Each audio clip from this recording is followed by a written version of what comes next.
Personally speaking, the only thing that I've suffered with medically or body-wise is my feet. All this walking around, my feet are messed up. So, every time I jump over this, it hurts my feet. Okay. Now, this is our area right here. There was so little power that there was no public water, so this is washing water. For washing, right? Washing water. Okay. Water. Water, right. There it is.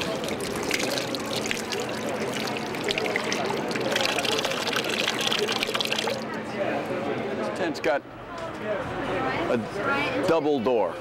Double door. So here I am in the tent. Hi. This is an NBC. This is BBC. We're doing a happy tape. A happy tape? Yes. Who says this is Andrew Steele. He's the Grand Poobah of the BBC. You're doing a happy tape, you do not want to be here. This guy's running the whole operation here. The weight of the British world is on his shoulders. Of the whole entire British Empire is on our shoulders. Right. Never mind. That's why you're American. Julie, over. What do you got there?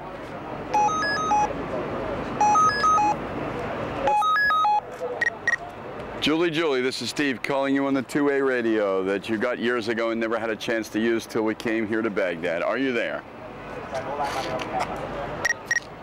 here. What can I do for you boys? Well, we have a meeting at 30, and it seems to me that we're 22 minutes late for that meeting. And what's going on?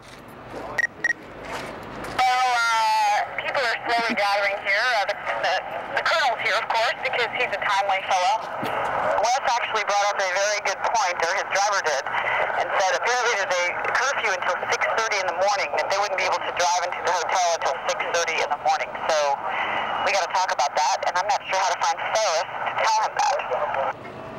I don't think we can wait to leave till 6:30, so what we got to do is re-examine and maybe we use a different car situation. Anyway, you're in charge. I'm glad I don't have to deal with it. We should not wait to leave till 6:30. Too late. Yeah. Okay. We'll figure it out. Thanks. Who are they? Who knows? We don't know. They have a tent. All right. Okay. Everything's good in Iraq. Everything works perfectly. Nothing, you don't have to make any accommodations, okay? Everything is just like it is in the States. Everything, just like it is in the States. Not a problem. Welcome to Iraq. That's a metaphor. Here's our security situation. Okay, remember the statue that fell, the Saddam statue?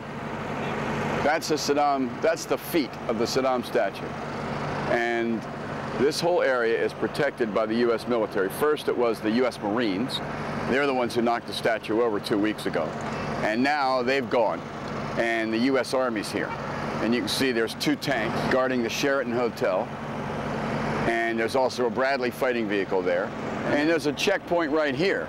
And you've got a Bradley fighting vehicle down there. And so any Iraqis who want to come in here, they're looking at the gun of that Bradley. This has been really crowded sometime during the day, and not so crowded now. People who claim they've got business to do with the U.S. military or the press, they try to get in through that checkpoint. Or most of the time they try and fail to get in through that checkpoint. To summarize our experience here in Baghdad, United States government in the beginning, right after 9/11, George W. Bush identified an axis of evil. And Iraq was one member of the axis of evil. And he said Iraq had chemical and biological weapons, stockpiles and all the like. And he said that there was a program here to develop nuclear weapons. Hold on, Julie is calling. Julie, can you hold on 1 second? I'm in the middle of a stand-up.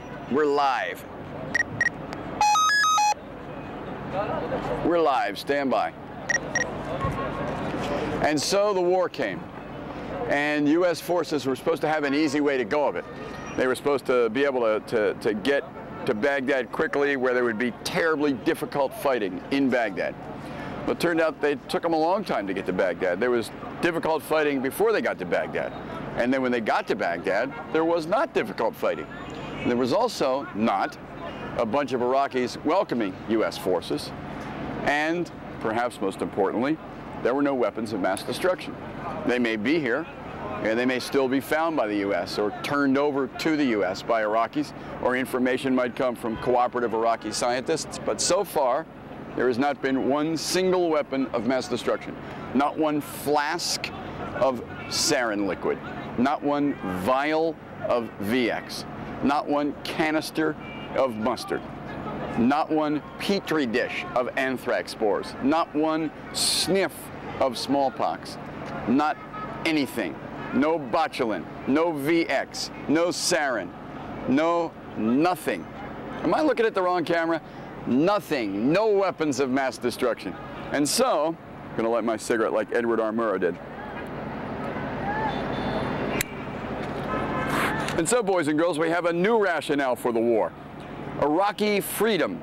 Not protect America, but Iraqi freedom. And so, the place still looks kind of like a crap hole, but, and there's no government at all, so they're certainly free from governmental tyranny, but they enjoy no benefits of government either. And we haven't found any WMD. And so that's how we stand on April 24th, 2003. This is Steve Handelsman with Snoravik, reporting live from the deck of the Palestine Hotel in Baghdad, Iraq.